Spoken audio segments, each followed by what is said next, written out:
So, hello everybody. I'm here to tell you a bit about drawing-based game design. It's an idea we had with a friend a few years ago. The point was that I was more about gaming, interaction, coding and all that, and he was more about cooking, which we'll show at some point in the slides, and drawing. So he was messy, I was not, of course. And we decided actually to mix those two stuff together. No alcohol involved whatsoever, of course, at first. So what we had is more or less that. The point was to get, as an entry point in gaming, a drawing.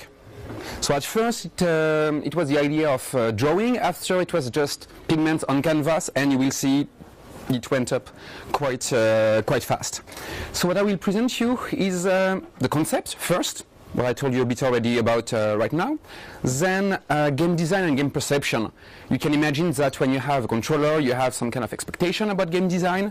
When you're dealing with colors, with papers, with food at some point, you have pretty different kind of expectation.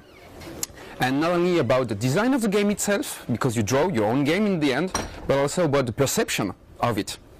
This idea of loop between game design and game player, and the fact that you always switch from one to another in this kind of games is a strong point of this talk. Then we'll discuss the tech itself. We try to build a kit and a library to allow, well, at first us, to make some games in a more easy way, and of course other people. So it's both open source, open hardware, and I hope in the end we'll want to have a try at that. But first of all, the most important is that it's mud. So the point is that our inspiration was more or less mud. Mud as some kind of metaphor of the real world. Real world is, then again, messy, as my friend. Yes, a wonderful picture, right? So the point is that this is what usually you want to avoid. It's like, you know, you come home, you have your messy shoes, you just get rid of them because you enter a clean, chassou, whatever, environment where you want to feel at ease and in control of everything. This is nice. And sometimes when you want to code, when you want to create some kind of virtual world, this is what you want to do too. You have something that is clear. You have like clear shapes, clear graphism and all that, and clear gameplay, and everything is, let's say, in control more or less. Of course, I'm talking in a very, very generic way. But that's more the real world. You have huge messiness. So the point would be, why actually would you try to base your game or your interaction or your interface on the real world and not on a virtual world? There is actually one main point for that, is that you have a set of rules which are already there. If, for instance, you try to build a virtual reality or something new, if you want to use, if you want to have a new game, then you have usually one point that is very important, like the game engine, like the graphic engine, or like, I don't know, the physics engine, for instance. And in reality, it's working already pretty well. You see a few bugs sometimes, but it's working pretty well, and the graphics are amazing. So no, I mean, of course it's a joke, but seriously, you have all that already. Why not using it, actually? And the reason why not using it is because it's messy. But when you use that, actually, I mean, this is a joke about, of course, like the physics and the graphics and all that, but you have a lot of rules that you can base upon, not just the classic one, but others. Like, for instance, we are based on drawing. Everybody knows how to draw. It's like we don't have a tutorial. It's like when we show people, like, this is a felt pen. Do you know how to use it? And you have to do pop. This is the stuff. The stuff is amazing. And then you put that, and the color of the pen stays on the paper. It's like, no, it's okay. It's like everybody knows how to do that. And this is the fun part. It's like people just can go with it. And another point we'll see later on the talk. But I stay a long time on this slide because, for me, it's the most important one, actually. Another stuff is that if you base yourself on reality, you will use a few set of rules that you will know. Then again, like the physical or whatever stuff, the felt pen and all that. But you will be always surprised by the other one you haven't thought about. And people will come on your interface, your game, and whatever, and reuse these kind of rules that for them are really natural, and you didn't think about that. And we'll see in the game perception that we had a huge surprise about that. So, now, the concept itself is what? Because I tell you a lot about I mean, the drawing and all that. In the end, very simple. You got what? The felt pen here, the paper here. You draw whatever you want, Like you can already see, for instance, that you have two kinds of drawings that are pretty different depending on what you want actually to play. Here, for instance, you have this kind of old Game & Watch kind of games that you can create on top of your mind. There you have flip paper, which was some kind of recreation of a pinball. So depending on what kind of game you want to create, of course the drawing will be very, very different. Then you have up there and up there too a webcam. Very simple. We try at some point to get a very expensive one because of course the needs of precision are amazing, and not at all. Very cheap webcam actually is working very fine. And then you have a video projector that will project back on top of the drawing. Both straight on the drawing, so you can see the red drawing there that can be actually highlight, and new stuff like the flippers here and whoosh, the ball here. The point is that, and this is actually one of the gameplay issues we are trying to tackle, is that what you're drawing is of course static. If you draw, I'm not sure you have, yes you do. If you have yellow here, actually if you light it or not, you can make it disappear or not. So you can play with it, but you can't make it move in the end. So if you want to have something dynamic, real dynamic, then of course you have to be for it to be virtual, because well, real world is not perfect when it's about drawing. So you have this kind of loop between you draw, you project back on top, and then you have of course the controller, which is not always a must, but still. Here, as a pinball, you have two buttons on the sides, and here you have something from the shape, I have no idea what it is. A game controller, generic one, of course. So then the point of drawing is not just to have a huge doodle and you do whatever you want from it. The point was to try to create a language based on that, a set of rules. And we always had two steps on it. The first one was to try to describe as better as we could what kind of shapes one would draw. Sorry. If possible, we try to get out of symbolic shapes. We didn't want to have something like, okay, if you draw a square, it will be that. If you draw a circle, it will be that. A cross, and it will be that. Because then you go more into some kind of code back again. We have a language of shapes, and you don't have a language of drawing. So here, for instance, you have a pinball, which is almost playable, I think. So you see what? First of all, different colors. You see yellow, red, green, and blue. So for instance, in the case of the pinball, the blue is balls, so it will just like bounce on it.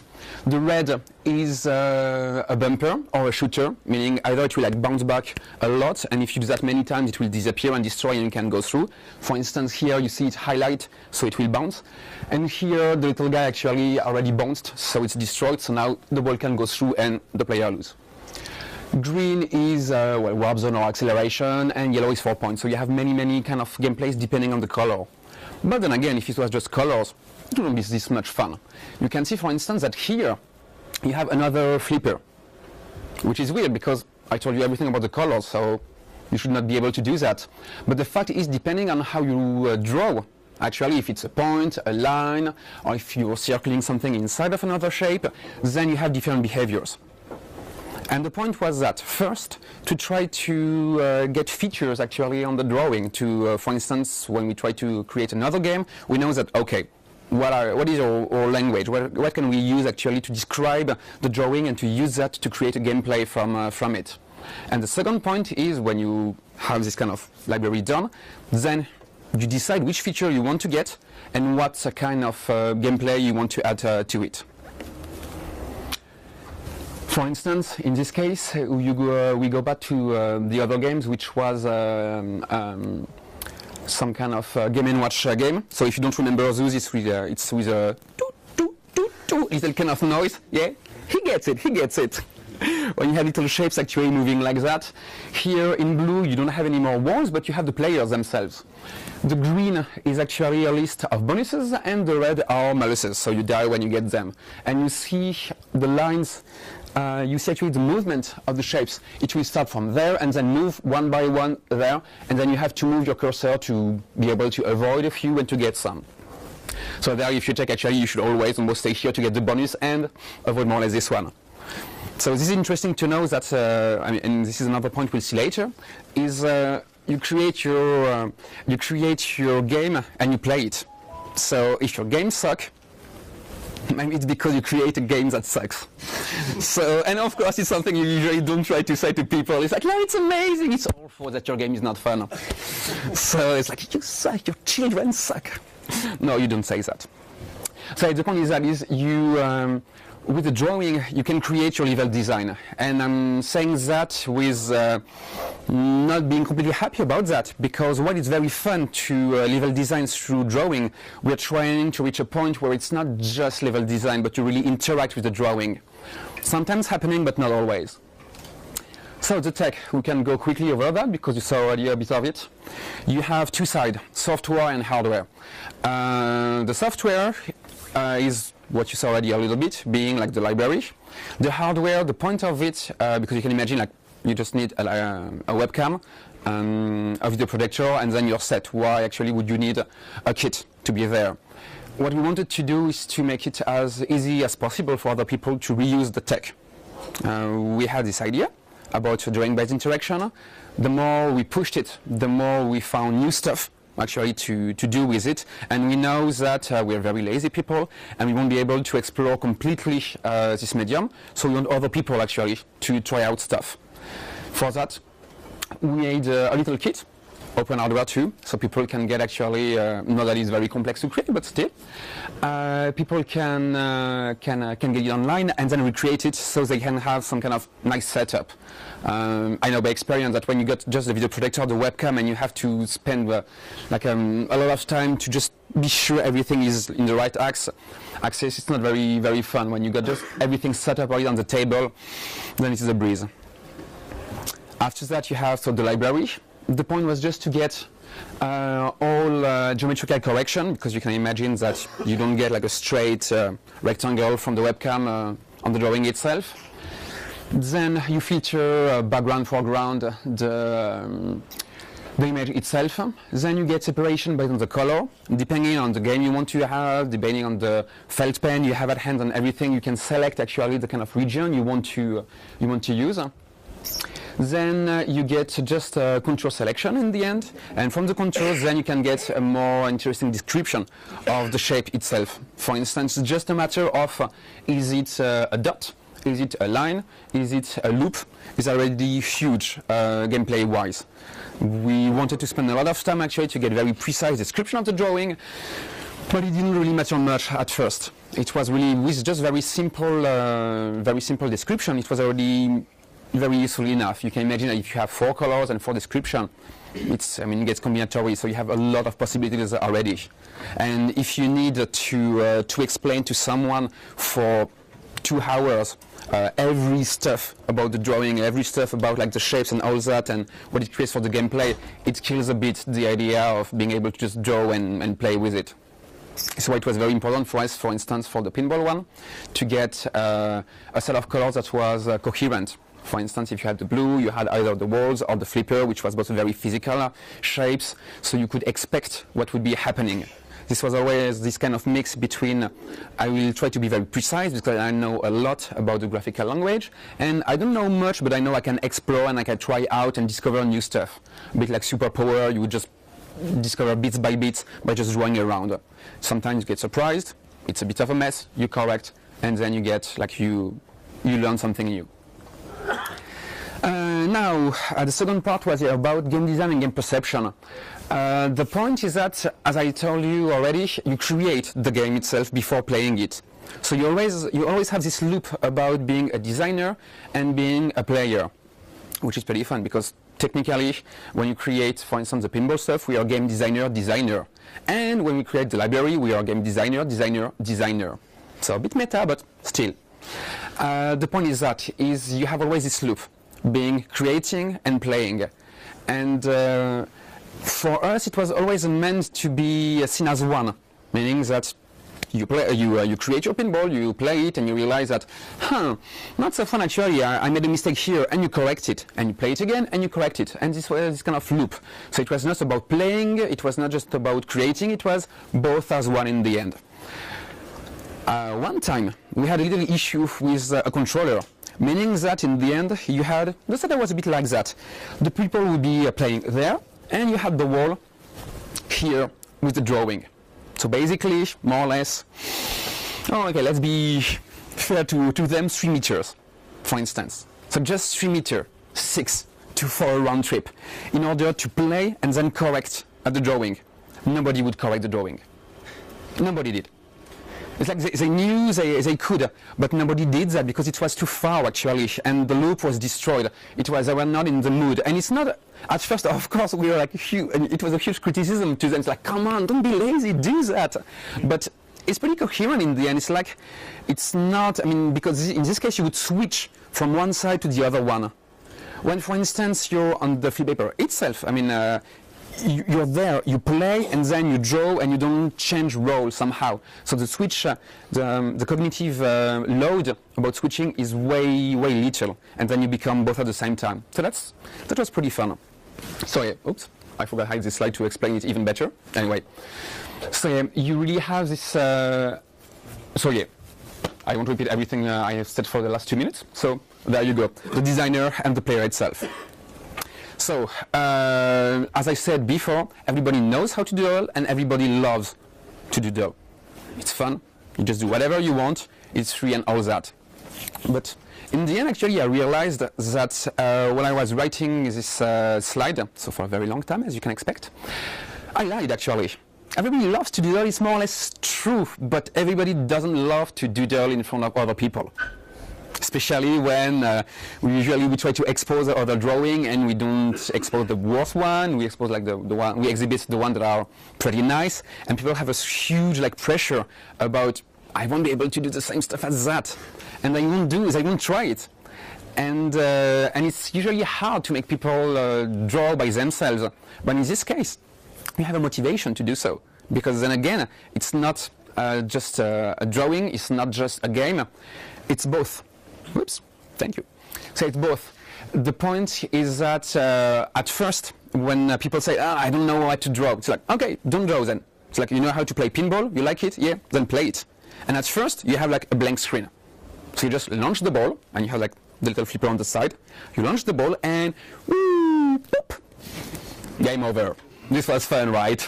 And it's like, oh, this is not good. Let me just draw like, poof, poof, on the sides, some kind of blue balls, and then, ta-da, you're done. It's like the person is starting to draw already. And of course, then he launches the ball, and the game is very boring. It's like, okay, let me add something, and it's done. It's like if you're not really into gaming, but you like drawing, then you will enter this kind of games through drawing. If you don't like drawing, or if you like drawing, but you're not really at ease with drawing, and you have no starting point, it's like, what do I draw? What do I draw? It's like, it's very hard. Then you have like reasons from the game design to actually enter this space. And of course, I mean, this is true as a starting point, but the end point is to get this kind of results being a game and a drawing. If you remember, the red stuff is bumpers that actually explode, meaning that you destroy them and you can go through. So basically you have a boss and you can really like destroy the octopus kind of thing, yeah? You can destroy the octopus and then just reach new height on it. So you can really play on the game design to animate the drawing in a very different way. Anyway, I'm using animate, but it's not true, because animation will be something that would be like not static, but like having just like linear in time. And in our case, it's not that. It will be like, I don't know, a game drawing, something like that. So it's pretty fun to play with. And we have the right to the picture. We don't. But so this guy, we were exhibiting in Rennes at Stunfest. Very nice event. Thank you, Thomas. And this guy had actually a white polo shirt with the 3 colors we are using at the time. And it's like, dude, you have to play your shirt. And he did. And the point was that when I was telling you about rules in like real life rules and all that, that we always be surprised by. This is one of them actually. It's the guy just like had his t-shirt and you could do that. And because we were not very specific, I can give you his number if you want to. So if you're not too specific actually, if you're fuzzy, and this is the key word too about messiness, the mud and all that, if you're fuzzy about everything, then you can get this kind of weird results. And this kind of weird results meaning we always wanted to play well with our food. So quickly, what you have here is an okonomiyaki. For those that don't know, it's some kind of Japanese pancake pizza mashup, let's say. Here you have onions. Here you have ginger, green and red, enough said. So there what you get more or less, here you have a little player. So this was really like cutting edge technology, and I'm not referring to the knives since we use chopsticks. But the point was that we had little players, and the stuff was you tried to shoot each other and to get out of the okonomiyaki so you could get the last okonomiyaki actually to eat. This was very stupid, we loved it. So, and that, just to give you an idea, that cost us in a matter of time, I don't know, but it was counted in hours. So like we were super busy during the week we created that, and yet at some point we said, let's do that. Because it's easy when you have like the library and all that, and we have the kids too, it's easy to recreate everything. I mean, it's easy to use that to create any kind of new games you would want, either from drawing or just from colors. So very quickly too, the fun part is like paper cartridge, meaning that you can just like take another drawing, use it here, change it from one game to another, and this idea of copy pasting or cutting and pasting, yep, you can use it too. So you can really like cut one level design and put it on another one, and you have interesting mashup. And one last point to emphasize even more on the fuzzy gameplay would be that at first for us, the flip papers, these kind of games were one-person game. It's like always this kind of fluid, the game designer, the game player, very important subject and topic and all that. But no, at some point we got 5 people coming on an exhibition. One guy starting to play, the other one like bumping in him and using like the other button. So you're already 2 players, two people playing. Then you had all the other friends taking each one felt pen and trying to draw everything to just like mess with the other player. And there you go. You had some kind of fuzzy multiplayer, not really multiplayer, but not really one player either. And this kind of interaction that we really didn't expect. At first, like, no, stay in line, don't do that. It's a very good idea. So that's a bit the point of it. You can really get surprised by the results. And I wish I could say that we were surprised 1 year ago, but now we learn everything and we are on top of it. Of course not. We always get new surprise from the players themselves. And 5 more seconds about a very important, interesting point that could be another topic itself is why do you play?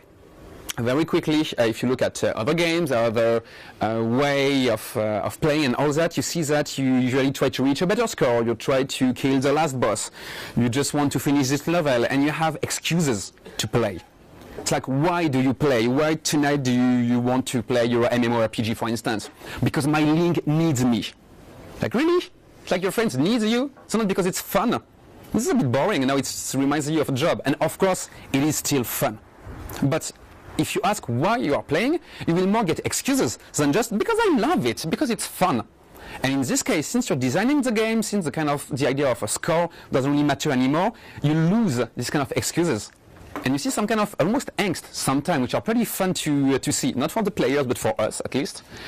When they don't realize, like, okay, I'm stuck, I created the game, I played it, it's very fun, but what next? So, in our case, what's next would be you. We created the tech, we created the little bits and all that. We do workshops now, we try to share the knowledge about it, the tech about it. And if you want to participate with us, please, we'd love to share the open source library and all that and to get new players and designers. Thanks a lot.